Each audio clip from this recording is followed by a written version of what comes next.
உறவுகள் அனைவருக்கும் வணக்கம். நம்முடன் நேர்காணலுக்காக இருந்திருக்கிறார் மன்னர் மீட்பு கழகத்தினுடைய நிறுவனர் தலைவர் மரியாதைக்குரிய செந்தில் மன்னர் அவர்கள். வணக்கம். வணக்கம் தம்பி.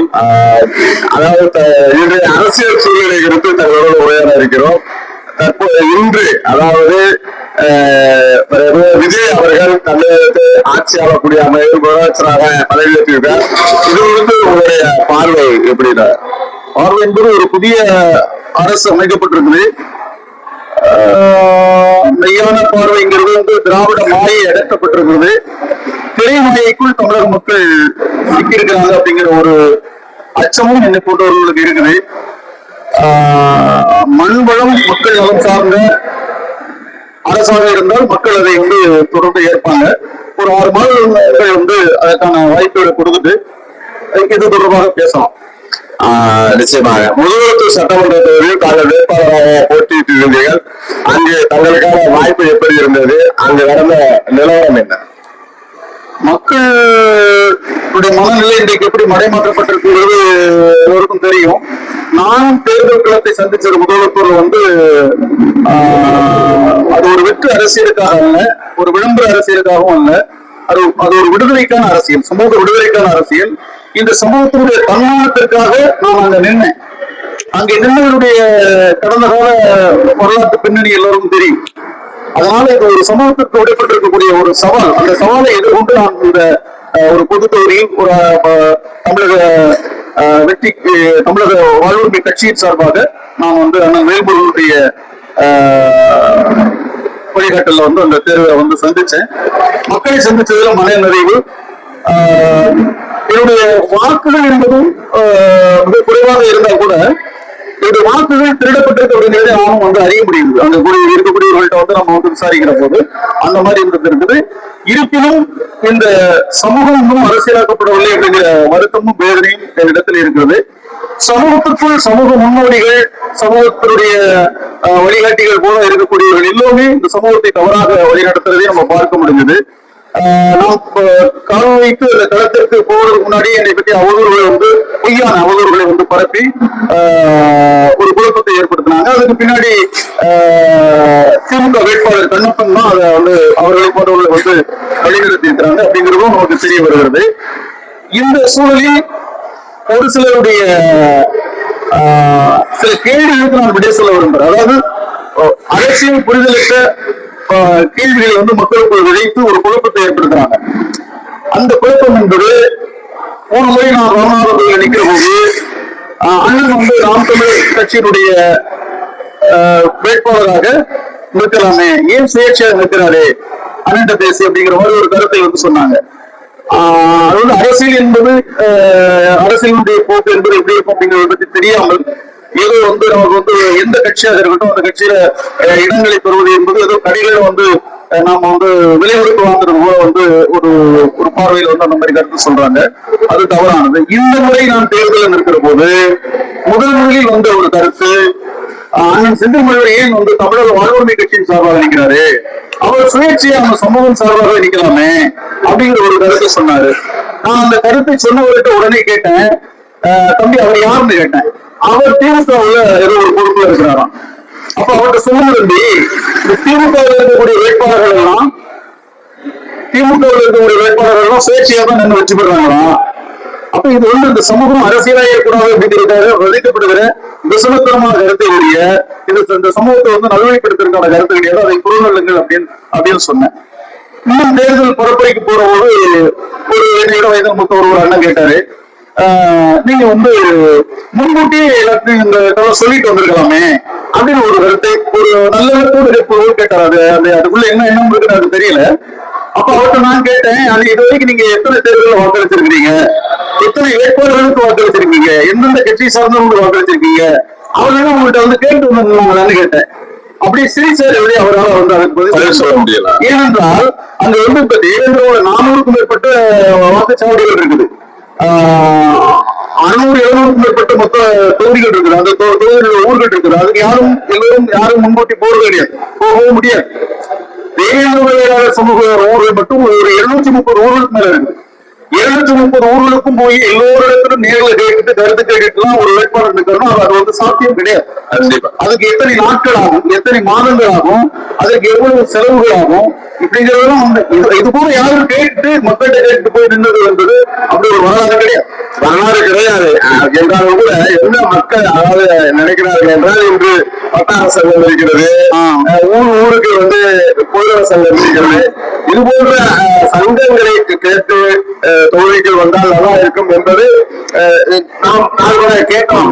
அதுவும் அப்ப நான் ஒரு முறை நின்ற ஒரு வட்டார சங்கங்கள் எனக்கு 2 தலைவர்கள் இந்த முறையும் முதல்ல வட்டார சங்கங்களை சந்திச்சு தொடர்புடையவர்களும் சந்திச்சு சங்கங்கள் சார்ந்தவர்களும் சந்திச்சு அவர்கள் சங்கம் சார்ந்து ஒரு நிலை எடுக்காமலுடைய சமூகம் சார்ந்த அரசியலுக்கு அவங்க இப்ப நான் 2 பேர்ல எனக்கு யாருமே ஆதரவாக நிக்கல. அவங்க வந்து ஒரு அரசியல் கட்சி சார்பாக ஒரு முடிவு எடுக்கிறாங்க. அதை நம்ம தவறு சொல்ல வரல. ஆனால் அவர் சமூகம் சார்ந்து நிற்கிறதுதான் சமூகத்துக்கு சரியான ஒரு அரசு. தொகுதியை வந்து வென்றெடுக்கணும் இல்லாமல் நம்ம வந்து ஒரு குறுகிய ஒரு எல்லைக்குள்ளே இருக்கிறவங்களுடைய இந்த தொகுதியை வென்றெடுக்கணும் அல்லது தேவேந்திர வேளாண்மையுடைய வாக்குவலிமையை நிலைநிறுத்தணும். இது நமக்கு ஒரு இலமான பிரச்சனை அப்படிங்கிறது சங்கங்கள் உணர்வு சமூக உணர்வாளர்களும் அந்த உணர்வு என்பது ரொம்ப வருத்தத்திற்குரியது. இன்னொரு கேள்வி ஒரு தம்பி அதே அந்த சங்கத்தை சார்ந்தவர் ஒருத்தர் கேட்டார். அவர் கட்சியை சார்ந்து ஒரு கட்சிக்கு நிக்கிறாங்க. கட்சியில சந்திக்கிறோம், நம்ம அண்ணமார்களுக்காக நம்ம போய் சந்திக்கிறோம். அவருக்கு நம்ம மேல ஒரு வெறுப்புல வந்து ஒரு கேள்வி கேட்டார். நீங்க 4 பேர் நிக்கிறீங்க அப்படின்னா 4 பேர் சமூகத்தினுடைய முகமாக முகவரியாக ஆளுமையாக அடையாளமாக இருக்கக்கூடிய யாரு தம்பி செந்தில் மலையில வந்த நோக்கம் என்னன்னா நோக்கம் நீங்களே சொல்லுவோம். அது தெரிஞ்ச சொல்ல போனேன். அப்ப 4 பேர்னா நான் மட்டும் நீ என்ன செய்யணும் கேட்டேன். அங்க வந்து நான் அவர் கேட்டதுக்கு நான் சொன்னேன், கோனார் சமூகத்தை சேர்ந்த 4 பேர் நிக்கிறாங்க, மலையர் சமூகத்தை சேர்ந்தவங்க 4 பேர் நிக்கிறாங்க சுயேட்சையெல்லாம் சேர்த்து. அவங்க அந்த கேள்விகள்லாம் அந்த சமூக மக்கள் வைக்கல. யாரை விரும்புறாங்களோ யார் தேவைன்னு நினைக்கிறாங்களோ அவங்களுக்கு வாக்கு செலுத்துறாங்க, அவங்களுடைய வாக்குறுதியை காட்டுறாங்க. ஆனால் அது போக இல்லாம நீங்க 4 பேர் நிக்கிறீங்கன்னா நான் நிக்கிற போது வந்து திமுக நிக்கிறீங்க நம்ம என்ன பண்ண முடியும்? அடுத்து நான் மட்டுமே நிக்கிறோம் வைங்க, நீங்க என்ன தம்பி செய்வீங்க? நீங்க இதே போல ஒரு அரசியல் கட்சி கேட்டு போவீங்க. இதெல்லாம் உங்களுடைய வேலை. அதனால இது போன்ற கேள்விகள் எல்லாம் வந்து அதெல்லாம் வேற யார்த்தையும் வச்சுக்கோங்க சொல்லி ஒரு சலசலப்பு வருவாங்க. இந்த நிலையில் ஊருக்கு மக்களுக்கு வாக்குக்கு பணம் கொடுத்து நடைமாற்றுவது, அடுத்து தமிழ்நாட்டில் எத்தனையோ சங்கங்கள் அமைப்பு இயக்கங்கள் எல்லோருக்கும் அழைப்பு கொடுத்தேன். அங்க வெற்றி பெறக்கூடிய வாய்ப்பு இருக்கு. ஏன்னா 3 முறை 77 1977 84 91 3 முறையும் மும்முறை போட்டி நடக்கிற போது அங்க வந்து நம்ம வந்து 2வது இடத்தை பெற்றிருக்கிறோம். இந்த முறை 6வது பிரிவு 6 முறை போட்டியாக இருக்குது. அப்போ கொஞ்சம் வாக்குகள் வந்து போனா கூட நம்ம வாக்குகள் இன்னைக்கு பெற்ற வாக்குகள் எவ்வளவு? திமுக வெற்றி பெற்றது 62,2020 அந்த வாக்கை விட நமக்கு 20,000 வாக்குகள் கூட இருக்கு. அந்த வெற்றி பெற்ற இன்றைக்கு இந்த 2026 வந்து திமுக வெற்றி பெற்றிருக்கிறது, கண்டிப்பா வெற்றி பெற்றிருக்கிறாரு. அந்த வெற்றி பெற்றவர் பெற்ற வாக்குகளை விட 20,000 வாக்குகளுக்கு மேல் நமக்கு அதிகமாக இருக்கிற போது இதை வந்து புரிந்து கொள்வது அப்படிங்கிறது வந்து இது முதல்வத்துவத்தினுடைய தேவேந்திர வேளாண் சமூக மக்களுடைய தோல்வியுடைய செந்தில் மலருடைய தோல்வி கிடையாது. அவனை வெற்றி பெறுவது பார்க்க வச்சிருக்கான், இவனை வெற்றி பெறுவது இதெல்லாம் வந்து பொய்யான பரப்புரை. அந்த பரப்புரையை செய்வது திமுக ஒரு கைக்கூலியை கொடுத்து கைக்கூலிட்ட கையில பணத்தை கொடுத்து இப்படி பரப்புரை செய்யுது. நான் 15 நாள் பரப்புரை செஞ்சோம்னா என்னை பற்றி 20 நாட்களாக ஒரு பரப்புரை செஞ்சுட்டு இருக்காங்க அந்த தொகுதிக்குள்ளே. இதையெல்லாம் கடந்து செந்தில் மலர் அங்கே ஒரு வரலாற்றை பதிவு செஞ்சிருக்கிறான். அவ்வளவுதான். வாழ்த்துக்கள். இப்ப தற்போது ஆட்சியாக இருக்கக்கூடிய மாண்புமிகு முதலமைச்சர் விஜய் அவர்கள் திமுக மற்றும் கம்யூனிஸ்ட் கட்சிகளுடைய ஆதரவோடு ஆட்சி அமைத்திருக்கிறார். இந்த ஆதரவு கொடுத்த இந்த கட்சிகள் அவர்களுக்கு தொடர்ந்து ஆதரவு அளிப்பார்களா? அது மாதிரியான சூழ்நிலை எப்படி இருக்கும்? அந்த சுருக்கமா சொன்னா திரை மாயை விலகி இருக்கிறது, இந்த திராவிட மாயை விலகி இருக்கிறது. திரை மாயைக்குள் தமிழக மக்கள் சிக்கி இருக்கிறார்கள்.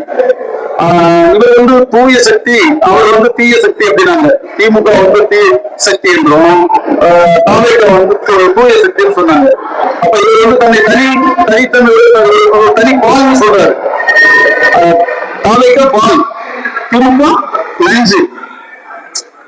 அப்ப அந்த நஞ்சு இந்த பால்ல வந்து கலந்துருச்சு. அங்க இருக்க கூட்டணியில் இருக்கக்கூடியவர்கள் ஒரு ஆதரவு கொடுத்தாங்க. அப்ப பால்ல வந்து நஞ்சு கலந்துருச்சு. இதை பழகினால் தமிழக மக்களுக்கு ஆபத்துங்கிறது தான் நாம வந்து அப்படிதான் பார்க்க வேண்டியிருக்கு. அதிமுகவுடைய அந்த ஆதரவை கோராததன் காரணம் என்னவா இருக்கு? இந்த தேர்தல் என்பது வந்து திட்டமிட்ட ஏற்பாடு. மின்னணு வாக்குப்பதிவு வந்து எப்போதும் நமக்கு வந்து நம்பிக்கை கிடையாது. அது வந்து இன்னைக்கு வந்து நம்ம திருச்சி பக்கத்துல ஸ்ரீரங்கத்துல ஒரு வாக்குச்சாவடி. அந்த வாக்குச்சாவடியில் 14 திமுக வேட்பாளர்கள் வந்து திமுகவுடைய நிர்வாகிகள் பொறுப்பு தேர்தலில் வந்து பணியாற்றுறாங்க. ஆனால் அந்த வாக்குச்சாவடியில் கிடைக்கப்பட்ட வாக்கு திமுக 5 வாக்கு. 17 பேர் பாதி பேர் போடுறா கூட உங்களுக்கு 7 வாக்கு கொடுத்துருக்கணும். ஒரு வாக்குச்சாவடியில் ஒரு கிளை செயலாளர் இருப்பாங்க. கிளை செயலாளர் குடும்ப வாக்கு போட்டா கூட 10 இருக்கும். எனவே இது வந்து மின்னணு வந்து வேலை செஞ்சிருக்கக்கூடிய ஒரு உண்மையான வெற்றியாக வந்து பார்க்கல. ஐயா பொன்ராஜ் போன்றவர்கள், ஐயா ஐயநாதன் போன்ற அரசியல் திறனாளர்கள் இது வந்து பல எடுத்துக்காட்டுகளோடு பேசிட்டு இருக்கிறாங்க. எனவே வந்து இந்திய வரலாற்றிலேயே இந்திய விடுதலைக்கு பின்னாடி கூட இப்ப வரைக்கும் இந்திய வரலாற்றில் ஜனநாயக முறைப்படி நேர்மையாக எந்த ஒரு தேர்தலும் நடந்ததாக வரலாறு கிடையாது. இந்த தேர்தல் என்பது மிக மோசமான ஒரு மோசடி அப்படிங்கிறது தான் அறிவார்ந்த பெருமக்கள் வந்து அந்த கருத்தை தான் சொல்லிக்கிட்டு இருக்காங்க. அது இன்னும் உண்மைகள் விளங்கும். ஆனால் இந்திய அரசியலமைப்பு அந்த அமைப்பு முறை, தேர்தல் அமைப்பு முறை என்பது யாரும் எதுவும் சொல்ல முடியாது. ஒரு புள்ளி வைக்கிறோம்னா அந்த வேட்பாளர் தூக்கி எறியப்படுது. ஒரு வெற்றிடத்தை வந்து நிரப்பலாம் அப்படின்னா தூக்கி எறிக்கிறது. இது வந்து உண்மையான ஜனநாயகம் வந்து கிடையாது. அதே போல அறிவிச்சதான் வெற்றி பெற்றவரை தோற்றதாக அறிவிக்கிறாங்க, தோல்வி பெற்றவரை வெற்றி பெற்றவரை அறிவிக்கிறாங்க. அதுக்கு கடந்த காலத்துல இருந்த ஐயா அப்பாவும் வந்து சாட்சி. ஆனால் அவருக்கு எப்ப நீதிமன்ற தீர்ப்பு வருவது முடிஞ்சதுக்கு அப்புறம் வருது. அப்ப இதுதான் இந்த நீதிமன்றத்தினுடைய அமைப்பு அப்படி இருக்கு, தேர்தல் அமைப்பு முறை அப்படி இருக்கு. இது முற்றிலும் மாற்றி அமைக்கப்படணும். இந்த தேர்தல் முறை என்பது உலகளாவிய அளவில் இருக்கக்கூடிய 17 நாடுகளில் இருக்கக்கூடிய தேர்தல் முறையில் இருக்கக்கூடிய சிறப்பு கூறுகளை எல்லாம் உள்வாங்கி ஒரு புதிய கட்டமைப்பு உருவாக்கணும். அதை வந்து இன்றைக்கு ஆளுமையில் இருக்கக்கூடியவர்கள் வந்து அதை விரும்ப மாட்டாங்க அப்படிங்கிறதான். அதை நோக்கிய ஒரு போராட்டத்தை வந்து முன்னெடுக்கணும். விகிதாச்சார முறைப்படியான தேர்தல் முறையும் இங்கே கொண்டு வரப்படணும். அப்படி கொண்டு வரப்படுற போது விகிதாச்சார முறைப்படி பல நாடுகள் அந்த தேர்தல் முறை இருக்குது. அப்படின்னா இப்ப இன்னைக்கு 20 லட்சம் வாக்கு நாம் தமிழர் வாங்கியிருக்குன்னா குறைந்தது 20 சட்டமன்ற உறுப்பினர்களையோ அல்லது அந்த வாக்குகள் கிடக்கின 40 சட்டமன்ற உறுப்பினர்களையும் கொடுக்கலாம். அதற்கான இருக்கைகள் சட்டமன்றத்தில் இருக்கணும். அதுதான் உண்மையான ஜனநாயகம். அந்த விகிதாச்சார முறைப்படியான தேர்தல் முறைக்கு வந்து வரணும். அதுபோல வாக்குச்சீட்டு முறைதான் சோழ காலத்தினுடைய குலமுறை முறை. அந்த முறையில் வந்தால்தான் பெரிய பெரிய நாடுகள் வல்லரசுகளும் வந்து இன்னைக்கு வந்து வாக்குச்சீட்டு தான் வச்சிருக்கிறான். அடுத்து தபால் சீட்டு முறையையும் வந்து வச்சிருக்கிறான், காகித சீட்டு முறையை வச்சிருக்கிறான். எனவே அந்த மாதிரியான ஒரு முறை வரணும். அதுதான் உண்மையான ஜனநாயகம். அதுக்கு தான் வெளிப்படைத்தன்மை இருக்கும், நம்பகத்தன்மை இருக்கும். இந்த மின்னணு வாக்குப்பதிவுல வெளிப்படைத்தன்மை இல்லை, நம்பகத்தன்மை இல்லை. இன்றைக்கு குளத்தூர் வந்து முக ஸ்டாலின் தோற்றதாக சொல்றாங்க. ஐயா இன்னைக்கு காலையில ஒரு காணொலியில பாக்குறேன். நீங்கள் அந்த ஒப்புகை சீட்டு வரும் பாருங்க, நம்ம வாக்கு செலுத்துறதுல அந்த ஒப்புகை சீட்டை எண்ணுங்க. அந்த ஒப்புகை சீட்டும் முக ஸ்டாலின் பெற்ற வாக்குகளும் ஒன்னா இருக்கான பாருங்க. அப்படி ஒன்னா இருந்துச்சுன்னா நான் இந்த பொதுவாக எதுவுமே பேசணும்னு சொல்றேன். நான் ஊடகங்களாக வரல, நான் எல்லாத்தையும் இந்த புத்தகங்கள் நான் எழுதுனது நான் பேசுற எல்லாத்தையும் அழிச்சிட்டு போயிரு அப்படின்றார். ஆனால் அதை முக ஸ்டாலின் பேச மாட்டேங்காரு. காரணம் அதுக்கு மேல அதை சொல்ல முடியாது. காரணம் என்பது இதை தீர்மானிக்கிறது இந்த தமிழ்நாடு அரசியல் தேர்தல் மட்டும் கிடையாது. இது இந்தியாவுக்குள்ள நடக்கிற தேர்தல் மட்டும் நம்ம கருத முடியாது. இது சர்வதேச சர்வதேச சமூக அதை அடிப்படையாக வச்சு நடக்கக்கூடிய ஏற்பாடுகளுடைய இது முறைப்படுத்தப்பட்ட தேர்தல்.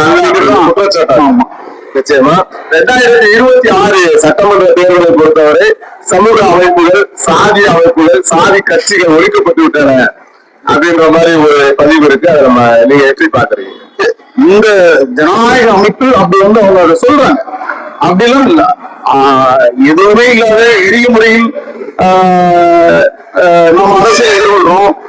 நேர்மையற்ற முறையில் நடக்கக்கூடிய இந்த தேர்தலையே செந்தில் மலருக்கு 1000க்கு மேற்பட்ட வாக்குகள் கிடைக்கிறான். நேர்மையாக இந்த தேர்தல் நடந்தான், ஊழல் இல்லாமல், வாக்குக்கு பணம் கொடுக்காமல், வாக்குச்சீட்டு மூலமாக பரப்புரைக்கு பாத்தீங்கன்னா பெரும் கோடீஸ்வரர்கள் தான் அங்க வந்து வேலையை செய்ய முடியும். 11 நாள் 13 நாட்கள் வந்து பரப்புரைக்கு வச்சிருக்கிறாங்க.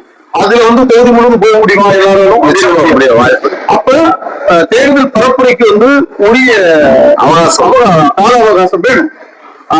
அதுபோல முன் ஏற்பாடுகள் நம்ம வந்து நம்ம பொருளாதாரத்தில் வலிமை இல்லாம இருக்கிறதுனால நம்ம வந்து ரீச்சாக போக முடியல. அப்படி ரீச்சாக போகிற போது தேர்தல் நேர்மையா வந்துச்சுன்னா உறுதியாக நாம வெற்றி பெறும். என்னை போன்ற ஒரு சமூக அமைப்பு வெற்றி பெறும். இன்னொன்று, இவர்கள் இந்த தொகுதி மறுவரைன்னு சொல்லி உருவாக்கி இருக்கிறாங்க இடையில. இந்த தொகுதி மறுவரை என்பது திட்டமிட்டு ஒரு பகுதியில் சமூகம் சார்ந்தோ அல்லது பொருளாதாரம் சார்ந்தோ வலிமையானவர்கள் செல்வாக்கு பெற்றவர்கள் வெற்றி பெறக்கூடாதுங்கிறதுக்காக பெரும்பாலாக இந்த சமூகம் மட்டுமல்ல, தேவேந்திர உலகம் மட்டுமல்ல, தமிழ் சமூகம் மட்டுமல்ல, பல்வேறு மொழி பேசக்கூடிய சமூகங்கள் எங்கு திரளாக இருந்தாலும் அங்கிருந்து ஒரு பிரதிநிதித்துவம் வந்திருக்கிறாங்கிறதுல திட்டமிட்டு தான் இந்த தேர்தல் மறுவரை, இந்த தொகுதி மறுவரை என்பது செய்யப்பட்டிருக்கு. இந்த தொகுதி மறுவரை செய்யப்படுவதற்கு முன்னாடி 6-8 பேர் சொல்லி சட்டமன்றத்துக்கு சுயேட்சை வேட்பாளர் வச்சுட்டு போவாங்க. இது வந்ததுக்கு அப்புறம் வச்சு பெறவே முடியல. இதுவும் ஒரு சிக்கல், இதுவும் வந்து உடைக்கப்படும். சுயேட்சை வேட்பாளர் என்பது ஒரு கேள்விக்குரிய அப்படி ஆக்கியிருக்கிறாங்க. அதுதான் அந்த சுயேட்சை என்பதும் நீங்க சமூக சார்ந்தவர்களா இருப்பாங்க, அந்த பகுதியில செல்லக்கூடியவர்களா இருப்பாங்க.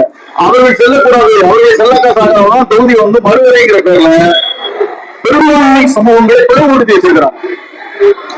என்னுடைய மனைவி வந்து நான் தேர்தல் சாத்தூர் தொகுதியில் நிறுத்தணும்னு நினைச்சிட்டு ஒரு 3 தொகுதி மறுவரைக்கு முன்னாடி அங்க போய் சாத்தூர்ல நிக்கலாம் நிறுத்தவும் அப்படின்னு நினைச்சுக்கிட்டு இருக்கிற ஒரு தொகுதி மறுவரை சாத்தூர்ல இருந்து ஒரு 3 கழுத்தொலைவு தான் என்னுடைய மனைவியினுடைய ஒரு சின்ன ஒரு பெட்டி. அந்த ஊரை எங்க சேர்க்கிறாங்க, 35 கழுத்தொலைவு அருப்பு கோட்டையில சேர்த்திருக்கிறாங்க தொகுதி. இதே போல இதெல்லாம் நேர்ல பார்க்கிற போது பல செய்திகளை வந்து நண்பர்கிட்ட பேசுற போது இதே சூழ்ச்சி நாடு முழுவதும் நடந்தது. பெரும் சமூக 18 பெட்டிங்கிற தேர்தல் வேளாளர் சாத்தூரில் மிக செழிப்பாக செல்வாக்காக திரட்சியாக 70-90 அந்த பகுதியில் இருக்கிறாங்க. அவங்க அதுல 70-80 விழுக்காடு அப்படியே அறுப்பு கொண்டு சேர்க்கிறாங்க. இது போன்ற அந்த நுண்ணரசின்னு சொல்லக்கூடிய அது வந்து நுண்ணரசின்னு நம்ம சொல்லிக்கிறோம். இது வந்து சரி. இந்த மாதிரி சதிகளால் தான் மண்ணின் மக்களோ சமூகம் சார்ந்த அமைப்புகளோ தேர்தல் களத்தில் வந்து காலொன்றி வெற்றி பெற முடியாததற்கான சவால்கள் வந்து சதியில் வந்து நம்ம சிக்கிறோம். அந்த சதியை முறியடிப்பதற்கு அதற்குரிய போராட்டங்களை நம்ம வந்து முன்னெடுக்கணும் அப்படிங்கிறதும் நமக்கு முன்னாடி இருக்கக்கூடிய கேள்வி. நிச்சயமா அது போல தேவேந்திர வேளாளர்கள் விரும்பக்கூடிய அந்த பட்டியல் மாற்றம் என்பது குறித்து பல்வேறு காலமாக பேசிக் கொண்டு வருகிறோம். இந்த ஆட்சியில் தற்போது அமைந்திருக்கிற ஆட்சியில் இது குறித்து கேள்வி எழுப்பப்படுமா, அதற்கான வாய்ப்புகள் எப்படி இருக்கும் நீங்க? இல்ல, இது ஒரு தொடர்ச்சியான போராட்டம், நீண்ட நெடிய போராட்டம், பல்வேறு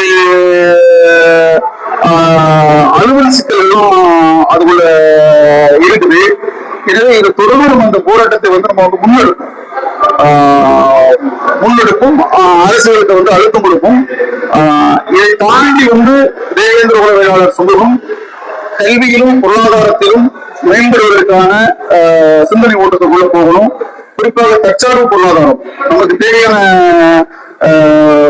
உற்பத்திகளை செய்வது, பொருளாதாரத்தை வந்து பெருக்கிக் கொள்வது, பண விரயத்தை வந்து போராட்ட வடிவத்தை மாற்றுவது, தொடர்ச்சியாக மக்கள் திரள் போராட்டம் மூலம் நம்முடைய ஆற்றல் வந்து குறைக்கப்படுது, நம்முடைய பொருளாதாரம் வந்து சிதைக்கப்படுது. இதை வந்து சரியான சட்ட ஒழுங்குகளை கொண்டு ஒரு குழு அமைத்துக்கிட்டு சட்ட போராட்டமா மாற்றுவதுதான் வந்து தீர்வாக இருக்க முடியும். இன்னைக்கு தம்பி ஆகாஷ்டைய தொடர்புகளை அந்த படுகொலை ஒட்டி தொடர் போராட்டங்களை நம்ம பார்த்துருக்கோம். 3 முறை அதில் நம்ம கலந்துக்கிட்டோம். அந்த அது வந்து சட்ட வடிவத்துக்கு தான் நம்ம எடுத்துட்டு போகணும். அது வரைக்கும் அண்ணன் வேல்முருகனும் சொல்லிதான் அண்ணன் நம்ம வந்து பேசியிருக்கிறோம். அதற்கான தீர்வை காண்போம். எனவே போராட்ட வடிவம் மாறணும். தற்சார்பு பொருளாதாரத்தை நோக்கி சமூகம் வந்து செல்லணும். இந்த அரசியலில் நாம் வந்து போட்டி போடுவது என்பது சவாலானதுங்கிறதை நம்ம இன்னைக்கு வந்து உணர்ந்திருக்கிறோம். அதுக்கடுத்து உள்ளாட்சி அரசியலை சமூக சிந்தனையாளர்கள் சமூக நலன்களை வந்து உள்ளாட்சிக்குள்ள வந்து பங்கு பெற்று வெற்றி பெற்று மக்கள் கொண்டாடுறோம். உள்ளாட்சியில எவ்வளவு நலத்திட்டங்கள் இருக்கு. என்னுடைய மனைவி ஊருக்கு போன முறை வந்து ஒரு துணைத் தலைவராக இருந்து ஊருக்கு தேவையான பல்வேறு நலத்திட்டங்களை வந்து செஞ்சிருக்கோம். அது செய்ய முடியும். அது குறித்தும் இந்த சமூகம் சிந்திக்கணும்.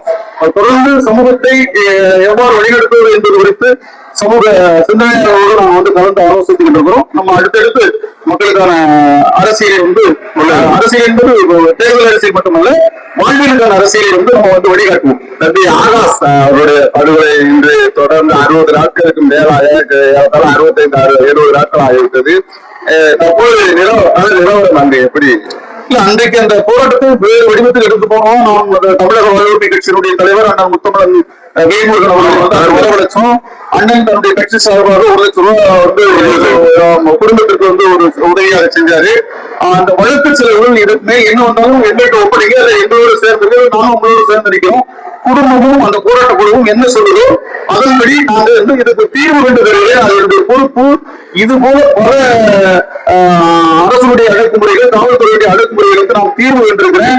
காவல்துறைகளுக்கு வந்து தவறு செய்த காவல்துறைக்கு தண்டனை பெற்று தந்திருக்க பல செய்திகளை சொன்னாரு. அதனால வந்து போராட்ட குழுவும் குடும்பமும் அண்ணன் முத்தமிழ் வேல்முருகன் அவர்களுடைய அந்த வாக்குறுதியை நம்பி அண்ணனை வந்து அண்ணன் நீங்க அந்த பொறுப்பை ஒப்படைக்கலாம், நான் கூட இருந்து தம்பி அதை பார்த்து கொடுத்து நான் வந்து நாங்கள் அது வந்து தீர்வை பெற்று தருவோம். எனவே தொடர்ந்து போராடுவது நம்முடைய வலிமையை வந்து குறைக்கும், நம்மளை பலவீனப்படுத்தும். குறைந்த எண்ணிக்கையில் நம்ம போராடிட்டு இருக்கிறோம். மக்கள் வந்து வெளியே வந்துட்டு இருக்கிறாங்க. ஒரு பெரிய போராட்டத்துக்கு அறிவு கொடுத்தா கூட மக்கள் கூடுற மாதிரி இல்லை. அடுத்து இந்த தேர்தல் என்பது அந்த போராட்டத்தை திசை திருப்பிடுச்சு. இதெல்லாம் வந்து கருத்தில் வச்சு இதை வந்து முறைப்படியான ஒரு சட்ட போராட்டத்துக்கு நடத்துவதற்கு போராட்ட குழுவும் குடும்பமும் முடிவு செஞ்சுச்சுன்னா அதை வந்து அண்ணன் வேல்முருகன் இடத்துல நாங்கள் எடுத்து சொல்லி அண்ணன் அது பொறுப்பை வந்து நம்ம ஒப்படைக்கிறது தயாரா இருக்கணும். இறுதியாக எந்த மாதிரியான அரசியல், அதாவது அமைந்திருக்கின்ற அரசு எந்த மாதிரியான நடவடிக்கைகளை எடுக்க வேண்டும் என்று ஒரு சிறு ஆலோசனை? மக்கள் நலம் மண் நலம் சார்ந்து நான் ஏற்கனவே ஒரு நேர்காணல் சொன்னேன். நீங்க இந்த மக்கள் மீதும் இந்த மண்ணின் மீதும் உங்களுக்கு துறையிலும் அக்கறை இருந்துச்சுன்னா உடனடியாக இந்த நீர்க்கருவை ஏறியே ஒரே நாள் நள்ளிரவு வந்து ஊராட்சி மன்றத்துக்கு வந்து கட்டளையிட்டோம்னா அன்றைக்கு இரவு பிடிக்க முடியும். ஒரே நாள் இரவு ஒரு 10 ஜேசிபி இயந்திரங்கள் பிடிக்க முடியும். பிடிங்கிட்டு வேளாண்மையை வளர்த்தெடுப்பதற்கு நீர்நிலைகளை தேக்கிறது, மழை நீரை தேக்கிறது, இது போன்ற நடவடிக்கைகள். அடுத்து வந்து வேளாண்மை பெருக்குவதற்கு வந்து வங்கி கடன்களை இலகுவாக்குவது, மானியங்களை கொடுக்கிறது. இந்த முறையை செஞ்சா வேளாண்மை செலுத்தினாலே எல்லாமே நல்லா இருக்கும். இன்னும் வந்து டாஸ்மார்க்கை எடுத்து மூடிட்டு கல் இருக்கக்கூடிய உரிமை இன்னைக்கு வந்து கல் இறக்கினார் அப்படிங்கிறதுக்காக ஒரு தொழிலாளி வந்து காலில் வந்து சுடப்ப சொல்றாங்க. இதெல்லாம் கொடுமை, கால கொடுமை.